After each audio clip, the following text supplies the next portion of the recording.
Karbala के हद तक बड़ा दर्दनाक वाकया समझते हैं, लेकिन जहां तक तारीखों में मैंने पढ़ा है करबला के बाद भी जुल्म और सितम की आंधियां बराबर चली। खुदा की कसम यजीदी जुल्म और सितम बंद नहीं हुआ, जरा सुनोगे तो पता चलेगा।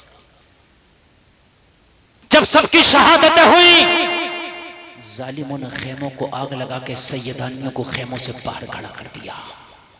आज कौन खेमों से बाहर खड़ी है कि जिनके पर्दे का एहतराम चांद सूरज भी करते हैं, जिनकी चादर ततहीर को आज तक किसी गैर ने नहीं देखा, आज वो खेमों से बाहर खड़ी है। जरा कलेजे पे हाथ रख के फैसला करो कि फातिमा के ऊपर क्या बीत रही होगी जब फातिमा की शहजादियां लोगों करबला के रेगिस्तानों पर खेमों से बाहर कर दी गई होंगी। कौन फातिमा जो शोहर अली से कह रही है जनाजा भी जब उठे कि जब रात तारीख चादर को फैला, मैं नहीं चाहती कि मेरे जनाजे पर भी किसी की गैर की नजर पड़े। आज उनकी बेटियों को करबला के अंदर खेमों से बाहर कर दिया गया। मौर्रिख लिखता है कि यहीं पर जुल्म की आंधी ना रुकी। सैयदा सकीना की उम्र 4 साल से 7 तक बताई जाती है। 4 मान लो, 5 मान लो, 6 मान लो, ये बचपने की उम्र होती है, खिलौनों से खेलने की उम्र होती है। इस उम्र में सैयदा सकीना के पैर में बेड़ियां डाली। एक सैयद का बयान है कि हाथ सकीना के इतनी जोर से रस्सियों से बांधे थे, 200 साल के बाद सकीना की कब्र खुली तो वो रस्सियों के निशान 200 साल के बाद भी सकीना की कलाइयों पे देखे गए थे। अल्लाहु अकबर, अल्लाहु अकबर। एक सैयद का बयान, जरा गौर करो। फिर इन्होंने बांधा, और बांधने के बाद 2 तरीके होते हैं ले जाने के, एक साथ में ले जाना, एक खचेड़ के ले जाना। खींच खींच के लेके जाते थे।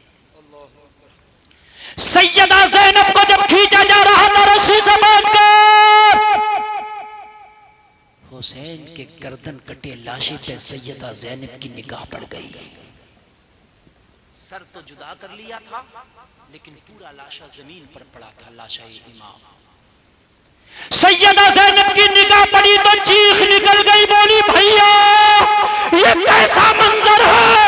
मदीने में थे तो नाना के कांधों पे सवारी किया करते थे, करबला में आए तो लाश पे कैसी खाक उड़ाई जा रही है।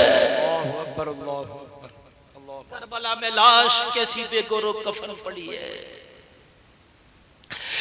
करबला में कैसा मेरे भैया के लाश पर घोड़े दौड़ाए जा रहे हैं। सैयदा ज़ैनब कहती थी भाई के लाशे से जुदा ना करो, मगर कोई सुनने को तैयार ना था। ऊंट की पीठों पर सैयदानियों को बांध दिया गया, बीमार ज़ैनुल आबिदीन को कैदी बना लिया गया। ये काफिला अब करबला से चला है दमिश्क की जानिब। दमिश्क की जानिब लेके चले हैं और अपनी जीत का जश्न मना रहे थे, जीत का ये जुलूस निकाल रहे थे कि हम जीते हैं।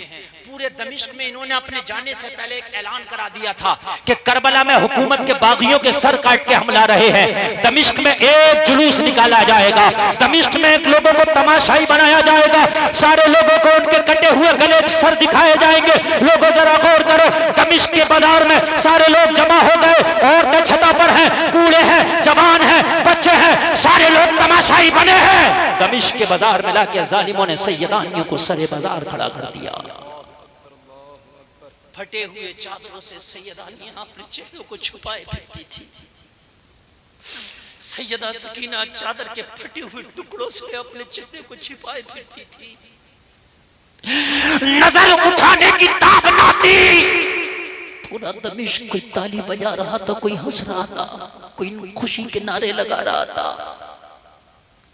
उन्हें पता नहीं था तुम आज जीते नहीं बल्कि हार गए कयामत तक के लिए। कौन बताता? छतों पे चढ़ के लोग तालियां बजा रहे थे,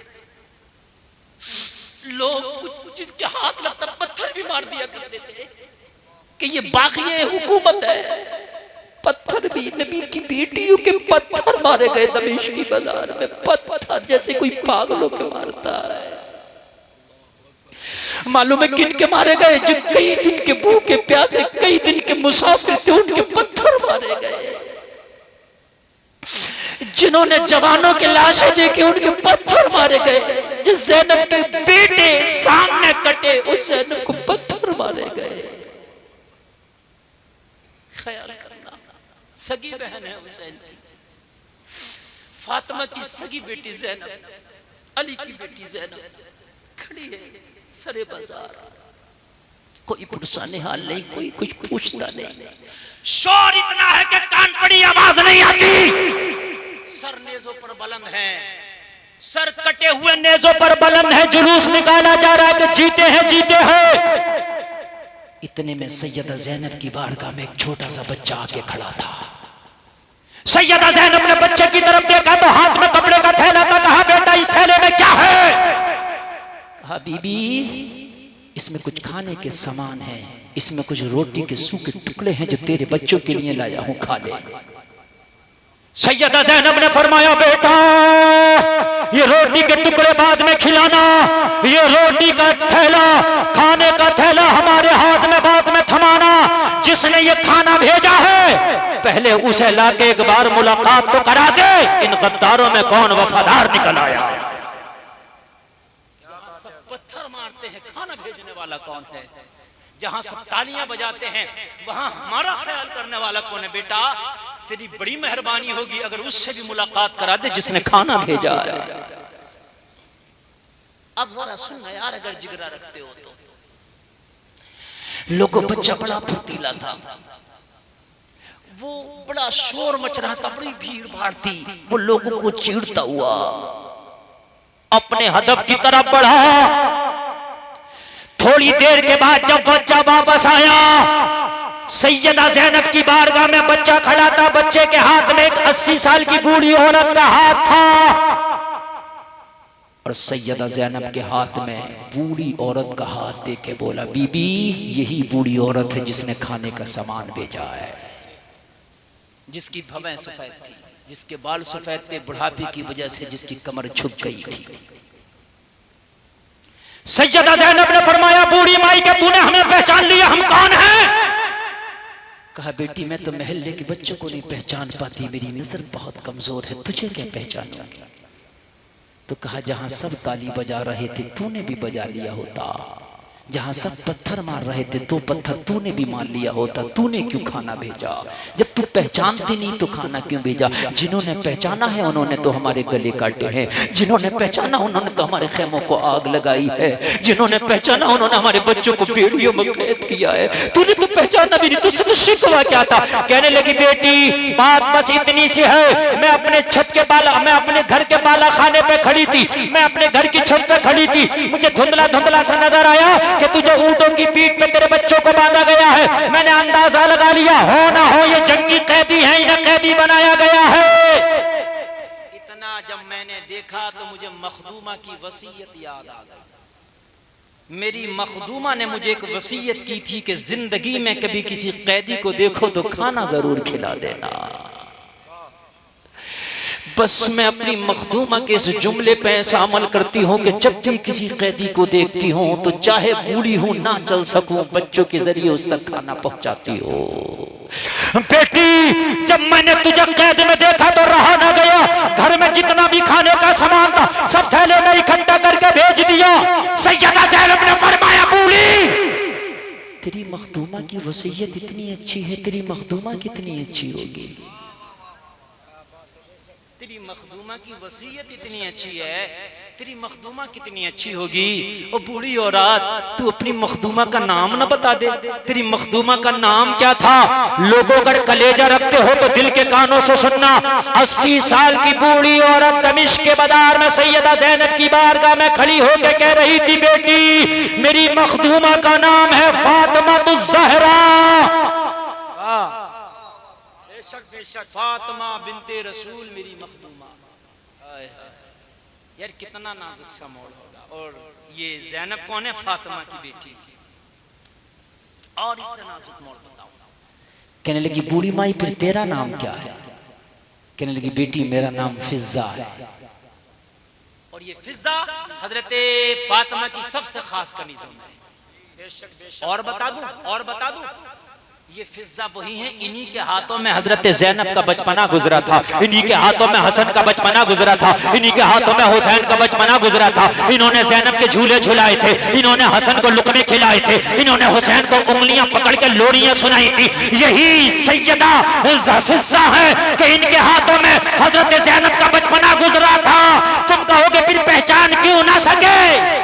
बिछड़े हुए 40-50 साल का जमाना गुजर गया था, कौन किसे पहचाने मिया? जब मदीना छोड़ा था इस फिजा ने तो सैयदा ज़ैनब का बचपना था, हुसैन का बचपना था। आज जब मुलाकात हो रही है तो हुसैन की उम्र 56 साल कुछ माह की है। अल्लाह कौन पहचान? सैयदा ज़ैनब ने पहचान लिया, ये माँ की वही कनीज है, मेरी माँ की वही खादमा है कि जो बचपन में हमें कभी नहलाया करती थी, कभी धुलाया करती थी। सैयदा ज़ैनब के दिल में आया कि इसे बता दूं कि मैं कौन हूं, मगर अली की बेटी चुप कर गई, नहीं बताएंगे, इसलिए कि आज बहुत साल के बाद मुलाकात हुई। अगर इसको बता दिया तो बड़ी तकलीफ होगी, और हम तकलीफ देने नहीं आए, हम तो जमाने वालों की तकलीफ उनसे उठाने आए। नहीं बताया, चुप कर गई, मुंह तक आ गई बात, लेकिन नहीं बताया, चुप कर गई। कहने लगी बूढ़ी माई तेरा काम बड़ा अच्छा, दिल चाहता है कि तुझे इतना इनाम दें कि तेरा दामन भर दे, मगर जालिमों ने खेमों को आग लगा दी, जो मालो मता था छीन लिया, बच्चियों के कानों से बालियां तक नोचनी, हाथ में कुछ नहीं। बूढ़ी जाने लगी, कहने लगी बेटी मैंने तुझसे कुछ मांगा ही नहीं, मुझे कोई बदला नहीं चाहिए, तो मखदूमा की वसीयत में मैंने खाना भेजा था, मुझे कुछ नहीं चाहिए। जाने लगी सैयदा ज़ैनब ने दामन पकड़ लिया, जाती कहाँ है? अपने दर के सवाली को खाली हाथ भेजना ये हमारी परंपरा नहीं है। हम उस घराने से ताल्लुक रखते हैं कि आने वाला खाली हाथ जाता है, झोली भर के जाता है। माशाअल्लाह, नारे तकबीर, नारे रिसालत, मज़हबे इस्लाम, मसलके आला हजरत शहीद आजम कॉन्फ्रेंस मुफ्ती गुलफाम रजा रामपुरी। आने वाला खाली हाथ आता है, झोली भर के जाता है। ओ बूढ़ी माई अभी ऐसे क्यों जाती है? हमारे घर की ये परंपरा नहीं है, हम जाएंगे तो कुछ दे के भेजेंगे। तो कहने लगी बेटी तेरा तो खेमा जला दिया गया, बेटी तेरी तो बच्चियों के कानों से बालियां नोच ली गई, बेटी तेरी तो चादर को भी टुकड़े टुकड़े किया गया है। अब देने के लिए तेरे पास क्या है? सिर्फ सिसकियां है, भूख है, प्यास है। बेटी तेरे पास देने के लिए क्या है? तेरे बच्चे कैद में है, तेरे पैरों में बेड़ियां हैं, हाथ रस्सियों में बंधे हैं, मुझे क्या देगी? कुछ नहीं चाहिए। सैयदा ज़ैनब ने कहा पलट के तो दे। जाहिरी माल नहीं है, मगर जबान में इतनी ताकत है, कोई तमन्ना हो तो बता दे, दुआ कर देंगे, अल्लाह मरने से पहले पूरी कर देगा। जबानों में इतनी ताकत रखते हैं, जाहिरी माल नहीं है, मगर जबानों में इतनी ताकत रखते हैं, अगर दुआ कर देंगे तो अल्लाह मरने से पहले तेरी तमन्ना पूरी कर देगा। बता अगर कोई तेरी तमन्ना हो तो बता। तमन्ना तो बूढ़ों की भी होती है, आरज़ुएं तो बूढ़ों की भी होती है। जी जी बेशक बेशक, जी जी हक हो सकता है बूढ़ी माँ तेरी कोई आरज़ू रही होगी, हमारी जबानों का असर खत्म नहीं हुआ है। हमारा माल अगर छीन लिया गया, गरीब वतन है, कैदी बना दिए गए, लेकिन जबानों में जो ताकत अल्लाह ने दी है वो खत्म नहीं हुई। बता क्या तमन्ना है? इतना कहा तो बूढ़ी के चेहरे पर खुशी के आसार नुमाया हुए, जैसे किसी बादशाह को खोई हुई सल्तनत मिल गई हो, जैसे किसी बीमार को शिफा मिल गई हो, जैसे किसी माँ का खोया हुआ लाल मिल गया हो। चेहरे पे मुस्कुराहट आई, खुशी के आसार नुमाया हुए, कहने लगी बेटी वाकई अगर तू दुआ करते तो कबूल होती है। सैयदा ज़ैनब ने फरमाया हाँ हमारी दुआएं कबूल नहीं होंगी तो कायनात में फिर किसकी कबूल होगी? जी जी बहुत खूब हजरत, हमारी तो हमारा नाम लेकर जो दुआ कर दे उसकी कबूल। बेशक हक है बेशक, हमारे सदक़े में लोगों की दुआएं कबूल होती है, हमारी तो हमारी। बता अगर कोई तमन्ना हो तो दुआ करके जाएंगे। हमारे जाहिरी असबाब ना देख, हमारी ज़बान की ताकत। बेशक बेशक। कहने लगी बेटी तमन्ना तो है, बुढ़ापे में एक आरज़ू है मेरी, अगर वो आरज़ू पूरी ना हुई ना तो जिंदगी से शिकायत रह जाएगी। अब 80 साल की बूढ़ी औरत की तमन्ना सुनो, बेटी मेरी एक आखिरी ख्वाहिश है, अगर मरने से पहले पूरी हो जाए तो जिंदगी से कोई शिकायत नहीं। सैयदा ज़ैनब ने फरमाया, बूढ़ी माई बता तेरी तमन्ना का नाम क्या है, बता तेरी आरज़ू का नाम क्या है, बता तेरी ख्वाहिश का नाम क्या है, बता बता दुआ कर जाएंगे। अरे लोगों, 80 साल की बूढ़ी औरत ने कहा, बेटी जब मैंने मदीना छोड़ा था तो मदीने में मेरी मखदूमा के 3 बच्चे थे, एक का नाम ज़ैनब था, एक का नाम हसन था, एक का नाम हुसैन था। ये बच्चे मुझे बड़े प्यारे थे, इन बच्चों से मैं बड़ा प्यार करती थी। मैंने जब से मदीना छोड़ा है इन बच्चों की जियारत नहीं हुई है, इन बच्चों से मुलाकात नहीं हो पाई है। दिल चाहता है कि मरने से पहले एक बार इन बच्चों से मुलाकात हो जाती। अगर तेरी दुआ में तासीर है तो दुआ कर दे, मेरा मौला मरने से पहले इन बच्चों से मेरी मुलाकात करा दे। वाह वाह वाह, बहुत खूब, माशाअल्लाह माशाअल्लाह। नारे तकबीर, बुलंद आवाज से हाथों को उठा के नारे तकबीर, नारे रिसालत, मजहबे इस्लाम, मसलके आला हजरत शहीद आजम कॉन्फ्रेंस। तकदीर ने किस मौके पे लाके मिलाया है। जी जी, चाहती थी छिपाना लेकिन मोड़ वो आ गया।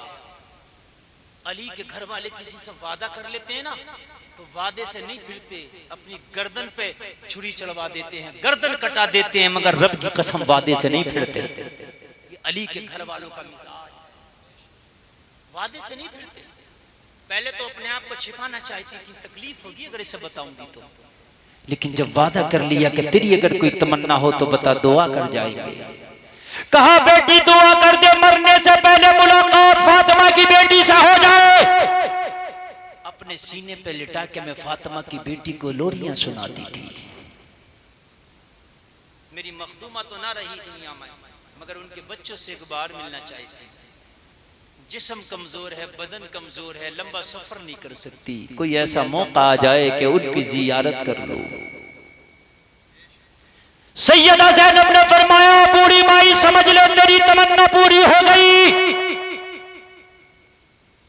तेरी दुआ अल्लाह ने कबूल कर ली। कहा बेटी कैसे, मुझे तो कोई आसार नजर नहीं आते। कहने लगी, जो तेरे सामने ये बेड़ियों में कैद फटी हुई चादर के टुकड़े सर पर रखे खड़ी है, कोई और नहीं, तेरी नाजों की पाली तेरी ज़ैनब खड़ी है। कितना नाजुक मोड़, कितना नाजुक मोड़। ज़ैनब देखा, ज़ैनब, हाँ ये ज़ैनब खड़ी है, वही है जिसे तूने कभी झूले झुलाए थे, वही है जिसे तूने कभी लुकने खिलाए थे, वही है जिसे तूने उंगलियां पकड़ के फातिमा के आंगन में कभी पैर पैर चलाना सिखाया था, वही ज़ैनब। लेकिन ज़ैनब तेरा ये हाल, तू शहजादी इस्लाम, तेरा ये हाल, हाँ न्योता दे के बुलाया और आज हमारे साथ ये हाल किया है। उम्मत के बागियों ने बेवफाई कर दी। फिजा कहने लगी, मेरा हुसैन कहाँ है? कहने लगी, पलट के दे, वो जो नेज़े पे कटा हुआ सर कुरान पढ़ता है वही तेरा हुसैन है। वो जो कटा हुआ सर नेज़े पे बुलंद कुरान पढ़ता है वही तेरा हुसैन है। वो जलसे में बैठने वालों कितना नाजुक खोदा। सैयदा ज़ैनब को बेहोशी तारी हो गई, कदमों पे गिर गई। होश आया तो बड़ी जालिमो, तुमने हुसैन का गला नहीं काटा, वो सबाह मुस्तफा काटी है। जी जी जी जी, हुसैन के गले में खंजर नहीं चलाया, वो सबाह मुस्तफा काटी है। मैंने इसको एक बार नहीं बार बार मुस्तफा को चूमते देखा था, बार बार। मुस्तफा हुसैन को चूमते भी थे और सूंघते भी थे। कहने लगी, ज़ैनब मुझे अपने साथ ले ले, मुझे कुछ नहीं चाहिए, बस तेरा दीदार हो गया, मुझे सब कुछ मिल गया। कहाँ जाती है? कहने लगे, ये कैदी बना के यजीद के दरबार में लेके चले हैं, अब पता नहीं यजीद हमारे साथ क्या मामला करेगा। कहने लगी, बेटी ज़ैनब, यजीद के दरबार में फिजा भी जाएगी, अगर सर काटने का ऑर्डर होगा उसकी तरफ तो सबसे पहले मेरा बूढ़ा सर कटेगा, बाद में तेरे ऊपर आंच आने दी जाएगी। सैयदा ज़ैनब के साथ हजरत फिजा आगे आगे यजीद के दरबार में काफिला, लोगों लुटा हुआ काफिला हाजिर किया गया, यजीद के दरबार में पेश किया गया करबला के मुसाफिरों को। यजीद इस वक्त तकब्बुर के तख्त पर बैठा था, यजीद ने कहा जल्दी से कैदियों को मेरे दरबार में पेश करो, इनका मामला फिनिश करना चाहता हूं, ये किताब बंद करना चाहता हूं, ये मुकदमा यही क्लोज करना चाहता हूं। करबला के कैदियों को मेरे सामने पेश किया जाए। लफ्ज़ कैदी जब हजरत फिज़्ज़ा ने सुना, जलाल में आ गई, बुढ़ापे की वजह से कमर झुक गई थी, लोगों कमर सीधी करके खड़ी हो गई। यजीद की आंखों में आंखें डाल के बोली, ओ जालिम, होश की दबा कर, जिन्हें तू कैदी कहता है ये कैदी नहीं, दुनिया और जन्नत के मालिक है। बेशक हक है, हौज़े कौसर पे इनके नाना का कब्जा है, जन्नत के दरख्तों के पत्ते पत्ते पर इनके नाने का नाम लिखा है। ओ जालिम, होश की दबा का, कैदी नहीं है, ये दुनिया के भी मालिक हैं और आखिरत, बेशक हक है, जिसे चाहे जन्नत दिला देंगे। यजीद तो तकब्बुर के तख्त पर बैठा था। यजीद ने कहा ये बूढ़ी कौन है, इसकी ज़बान खींच ली जाए, इसकी हिम्मत के मेरे दरबार में आवाज के साथ बोली, इसका सर कलम करके इसकी आवाज बंद की जाए। एक फौजी आगे बढ़ा, यजीद का तलवार निकाली, फिज़्ज़ा का सर कलम करने के लिए। एक तलवार निकली सर कलम करने के लिए और कम से कम कई सौ तलवारें निकली उसके दरबार में फिज़्ज़ा के सर को रोकने के लिए। एक तलवार निकली सर उड़ाने के लिए, कई सौ तलवारें निकली सर बचाने के लिए। अब यहां पर आप सोच रहे हो कि शायद कोई हुसैनी था, नहीं, कोई हुसैनी नहीं। जो सर काटने के लिए तलवार निकली थी वो भी यजीद, और जो सर को रोकने के लिए तलवार निकली थी वो भी यजीद, दोनों यजीद, हुसैनी कोई नहीं। फिर कहोगे फिर सर को रोकने के लिए क्यों निकली तलवार? वजह ये थी, फिज़्ज़ा की पैदाइश मुल्क हबशा की। कहाँ की थी? मुल्क हबशा। जवानी भर हजरत फातिमा की खिदमत की, बुढ़ापे में दमिश्क आ गई थी।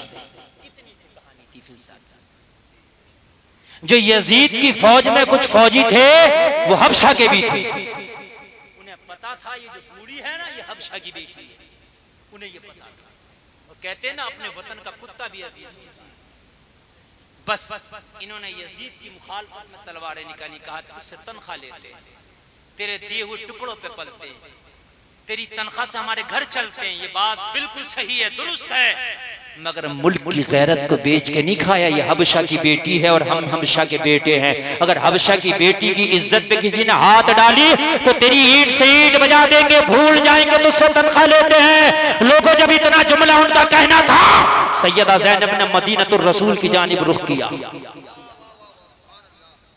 हाथ उठाए और हाथ उठा के आंखों में आंच के कहने लगी, नाना जान, हबशा की बेटी की इज्जत की बात आई तो सैकड़ों तलवारें हिफाजत के लिए मैदान से बाहर निकल आई, आज तुम्हारी बेटियों की इज्जत के हिफाजत के लिए कोई तलवार नहीं। कैसा नाजुक मोड़ होगा, जरा गौर करें, कैसा नाजुक मोड़ होगा। कोई तलवार नहीं तुम्हारी बेटियों की इज्जत की हिफाजत कर, बल्कि एक लिखने वाला तो यहां तक लिखता है, अल्लाह करे कि उसका लिखना सही ना हो। मैं तो कहता हूं सैयदा सकीना खड़ी हैं, उम्र कितनी है, मुश्किल से 7 साल। एक जालिम शामी बदमाश कहिए शराबी खड़ा था, कहने लगा ये बच्ची को मुझे दे दे यजीद, मैं इसे अपनी हविश का शिकार बनाना चाहता हूँ। माज़अल्लाह, अस्तगफिरुल्लाह, अस्तगफिरुल्लाह, माज़अल्लाह सदबार। कोई दिल जो सुन सकता है? पूरी दुनिया, पूरी कायनात की बेटियों को अगर इज्जत दी है तो फातिमा के बाबा ने दी है। आज उनकी बेटियों पर किस नजर से नजरें डाली जा रही है। सैयदा ज़ैनब ने खुतबा दिया यजीद के दरबार में, ज़ालिमों, मैं अली की बेटी खड़ी हूं। जानते हो कायनात में नबी से करीब हमसे ज्यादा कोई नहीं है। यजीद जिसके लबों पे छड़ियां मारता है, ये वो लब है जिसे मुस्तफा चूमा करते थे। यजीद के दरबार में जब तश्त में हुसैन का सर पेश किया गया तो इसने लबे हुसैन पे छड़ी मारी और कहा था तेरा बाबा बहुत बोलता था मौला ज़ैनुल आबिदीन से, बहुत बोलता था। सैयदा ज़ैनब ने खुतबा दिया तो ज़बान ज़ैनब की थी, मगर खुदा की कसम जलाल अली का था। जब खुतबा दे रही तो लग रहा था कि इसका दरबार की जमीन फट जाएगी, यजीद का तख्त धंस जाएगा। सैयदा ज़ैनब के खुतबे ने सबको रिक्कत अंगेज कर दिया। यजीद मामले को भाग गया।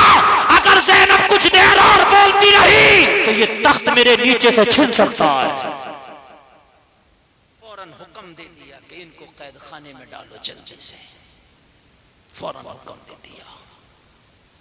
लोगों, नबी के घर वालों को यजीद ने अंधेरे कैद खाने में डाला। जिगर है तो सुनो, और टाइम है ना अभी सुनने का, सुनो। अगर जिगर है और टाइम है तो सुनो।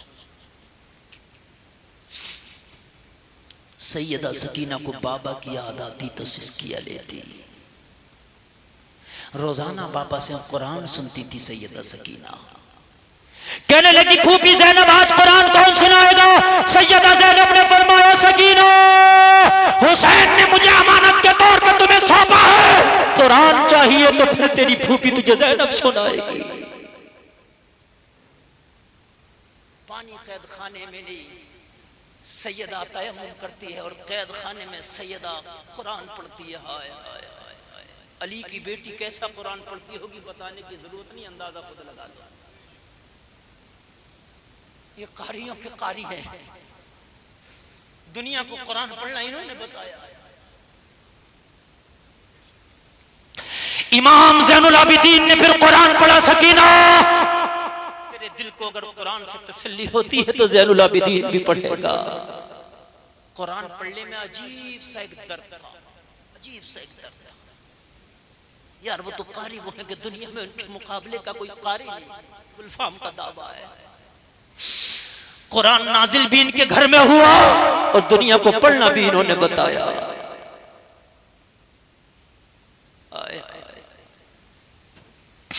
पढ़ते पढ़ते इमाम ज़ैनुल आबिदीन ये आयत पढ़ रहे थे, सुनना अगर कलेजा रखते हो तो।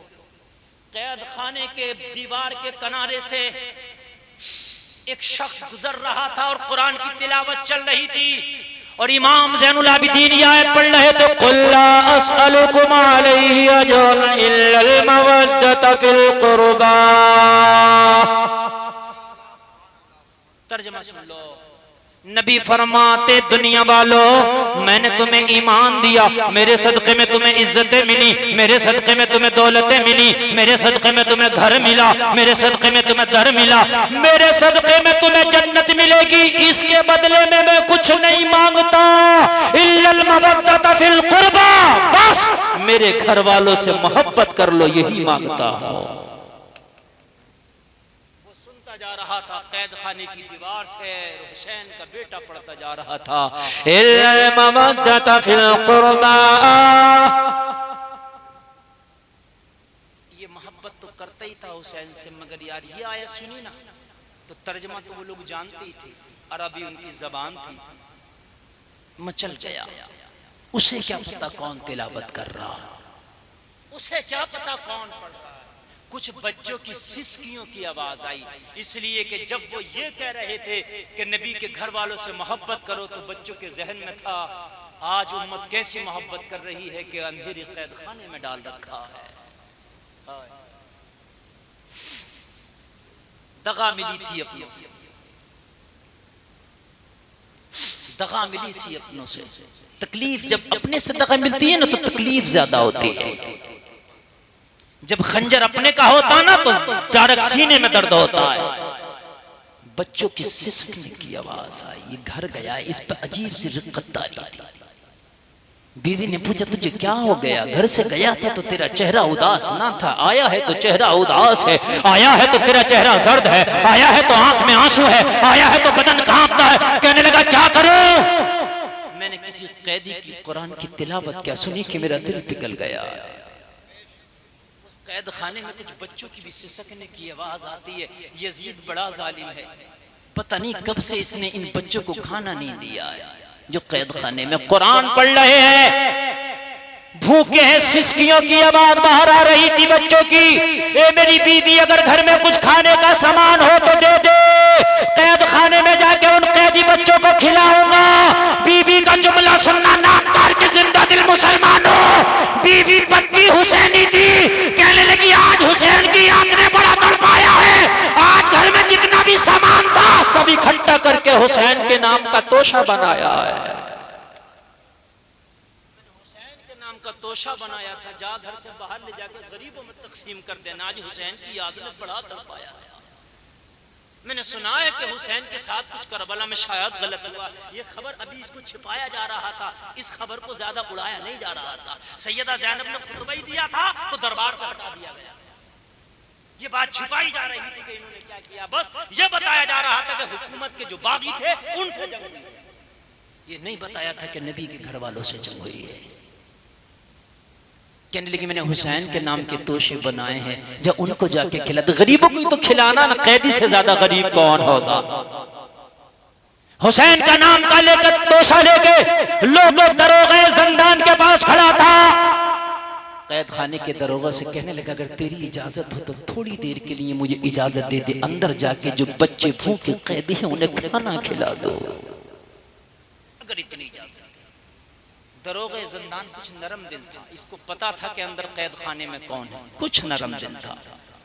कहने लगा जल्दी जाना जल्दी आना, इसलिए कि मेरी ड्यूटी बदलने का वक्त आ गया है। मेरी जगह दूसरा आ गया ना, तुझे देखेगा ना तो तेरी भी खैर नहीं मेरी भी खैर नहीं। अंदर गया, खाना ले जाके इमाम से मुलाकात करके बोला ये कुछ खाना लाया हूं खिला दो। मेरे इमाम ने कहा किस लिए लाया है? कहा मेरी बीवी ने हुसैन के नाम का तोशा बनाया था, गरीबों में बांटना था, कैदियों के लिए ले आया। सैयद ने कहा सुन, जिनके लिए लाया है पता है कौन है? तेरे सामने जो खड़ा है हुसैन का सगा बेटा ज़ैनुल आबिदीन खड़ा है। हमारे नाम का तोशा हम ही को ले आया। ये कैसा नासुक। यकीन मानना इस वक्त का हाल मेरा खुद का ये है ना कि अंदर से दिल कांपता है। इन चीजों को बयान करने में दिल कांपता है। लोगों आखिरी बातें बताऊं, तकरीर बहुत लंबी हो गई, सुनिए। कभी फिर भी आना हुआ ना तो इंशाल्लाह फिर बातें करबला बताऊंगा। जब कैद खाने से निकाला बात थोड़ी सी फैली, क्या हुआ है करबला में सर बागियों का नहीं काटा बल्कि जन्नत के मालिकों का काटा है। जब बताया जो असल खिलाफत के हकदार थे उनका काटा है। मखदूम इब्ने मखदूम का गला काटा है। कैद खाने से बाहर निकाला गया। बाहर निकालने के बाद में मामला ये था कि बात यजीद के हाथ से बाहर निकलती जा रही थी। लोग बगावत करने पर तुलाए थे, लेकिन बहुत चतुर था ये। कहने लगा जो हुआ वो हुआ, मेरे सामने नहीं हुआ था। मैंने ये सब नहीं कहा था, मेरी मंशा ये नहीं थी, मेरी मर्जी ये नहीं थी।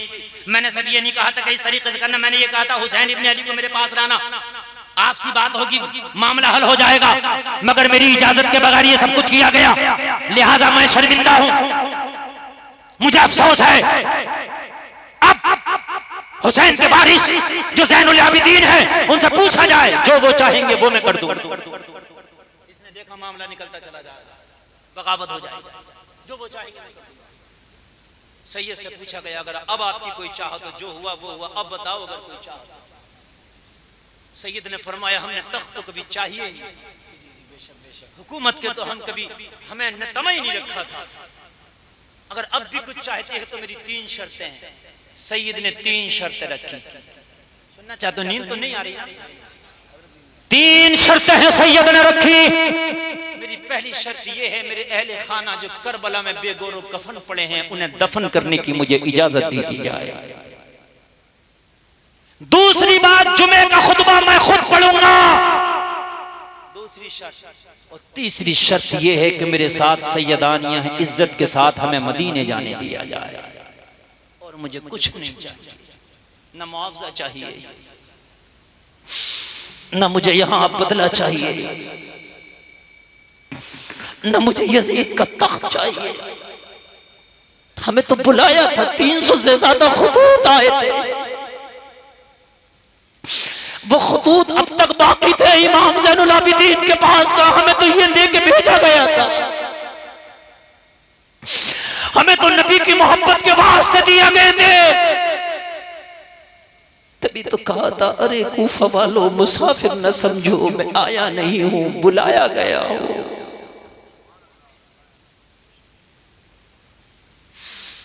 जुमे का दिन है, मस्जिद के मिंबर पे अली का पोता बैठा है, जिस मिंबर पे कभी मौला अली खुतबा देते थे आज ज़ैनुल आबिदीन बैठे हैं। जुमे का दिन है, मुअज्जिन अज़ान पढ़ने लग गया। चंद जुमले बोले थे मुअज्जिन ने। एक जुमला अज़ान में आता, अशहदु अन्ना मुहम्मदर रसूलुल्लाह। जब मुअज्जिन ने ये जुमला पढ़ा, इमाम अपने मिंबर से खड़े होकर बोले, रुक जाओ, अरे कूफा वालों, ये मोहम्मद तुम्हारे नाना का नाम है या मेरे नाना का नाम? गला काटा है करबला में, मगर यजीद काट के भी हार गया, हम कटा के भी जीत गए।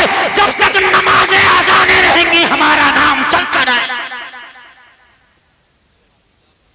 जब तक नमाजें पढ़ोगे और नमाज में पढ़ोगे अल्लाहुम्मा सल्ली अला मोहम्मद व अला आले मोहम्मद, ओ कूफा वाले सुन लो, आले मोहम्मद में कोई और नहीं है, ज़ैनुल आबिदीन खड़ा है।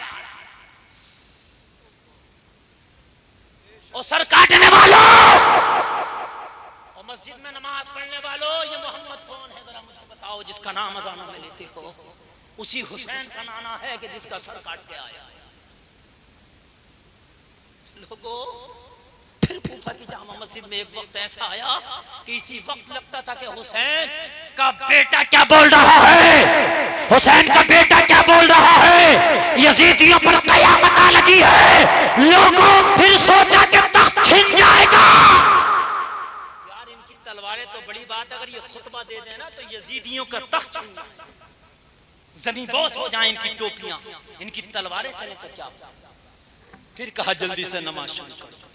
ओ कमेटी वालों, रहमतुल्लाह अलैहि कमेटी वालों, बस एक मिनट बोलने तो बात पूछना, मैं डिस्टर्ब नहीं चाहता। मालूम है मैं किस मरहले से गुजर रहा हूँ। एक वक्त जरा सा भी मुझे डिस्टर्ब बर्दाश्त नहीं है। ये अली के घर वालों को वो मंजर में बयान कर रहा हूँ, मालूम है आपको, आसमान का कलेजा फट जाता है, जमीन को अगर इजाजत होती फट जाती, यजीदियों को अपने अंदर समो लेती। वो तो इम्तिहान होना था लोगों, ये वादा किया था, अली का बेटा वादा निभा के गया। बदर के मैदान में मुस्तफा पहुंचे तो अल्लाह फरिश्तों की जमात को भेज दे मदद करने के लिए। कुरान में कहता वांतुम अज़िल्ला, जब तुम निहत्ते थे तो हमने तुम्हारी मदद की। क्या करबला के मैदान में हुसैन की मदद नहीं करता मौला? बिल्कुल करता, मगर करबला के मैदान में सर कटाना ही हुसैन की जीत थी। सर कटाना ही हुसैन की जीत थी। अल्लाह अल्लाह, जरा गौर करो। जुमे का नमाज हो गई, खुतबा हो गया, तैयारी हो गई, काफिला मदीने वापस जाएगा। तैयारी हो गई, काफिला मदीना वापस जाएगा। लेकिन जब काफिला मदीने से आया था तो साथ में अली असगर थे, लेकिन वापस जा रहा तो अली असगर नहीं। हाय हाय लोगों, अगर तुम कहीं जाओ ना, तुम्हारे साथ अगर कोई जानवर हो, वो जानवर तुमसे छिन जाए, मर जाए, तब वापस होते हो ना, तब तुम्हारा दिल तड़पता। यार जब अली असगर काफिले में नहीं था, जब काफिला वापस हुआ होगा तो सकीना का दिल क्या बोला होगा। एक बहन थी सुगरा नाम की, हुसैन की बेटी थी, मदीना में रह गई। वो अली असगर से बड़ा प्यार करती थी, बहुत ज्यादा। होता है छोटा भाई होता तो बहनें खिलाती हैं, सैयदा सुगरा बहुत खिलाती थी। ये इनकी तबीयत अलील थी। जब ये करबला के लिए मदीना से काफिला निकला था तो इन्हें नहीं लेके गए थे। इन्होंने सकीना से वादे लिए थे, अली असगर को अच्छे से खिलाया करना, मेरी याद नहीं आने दिया करना। सकीना, मुझसे अली असगर बड़ा प्यार करता है, कभी भी ना सुगरा की याद किया करे तो इसे तू खिलाया करना। जब काफिला वापस हो रहा था ना तो सुगरा का वो भाई अली असगर काफिले में नहीं था। सकीना ने कहा, फूफी ज़ैनब, जब मदीना में सुगरा ने पूछ लिया मेरा अली असगर क्या है, तो सकीना जवाब क्या दे?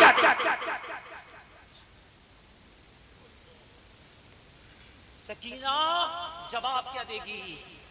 बड़े मरहले थे। किसी का बच्चा तुम ले जाओ ना और वो बच्चा तुमसे गायब हो जाए ना, गांव में मुंह नहीं दिखाते यार, उसके बाप को जवाब क्या दूंगा। ये तो सुगरा ने कहा था मैं अपनी अमानत सौंप रही हूं सकीना, इसको मेरी याद ना आने देना, मेरी तबीयत अच्छी हो जाएगी। बाबा हुसैन ने वादा किया है मुझे मदीना से बुला लेंगे भाई अली अकबर को भेज के। मगर अली अकबर को भेजने का मौका ही कहां आया। मदीने गया तो अली अकबर ने गया, अली अकबर की शहादत की खबर गई थी। खंजर चले किसी पे तड़पते हैं हम अमीर, सारे जहां का दर्द हमारे जिगर में है। वो हुसैन जिसने छिड़क के खून चमने वफा को हरा किया, वो सनानो तीर की दावतें, वो अली के लाल की हिम्मतें, कभी बेज़बां का गला दिया, कभी नौजवां का जिगर दिया। वो चमन अपना लुटा गए कि बहार दीन खुदा रहे, न जमा जो रंग बहार से तो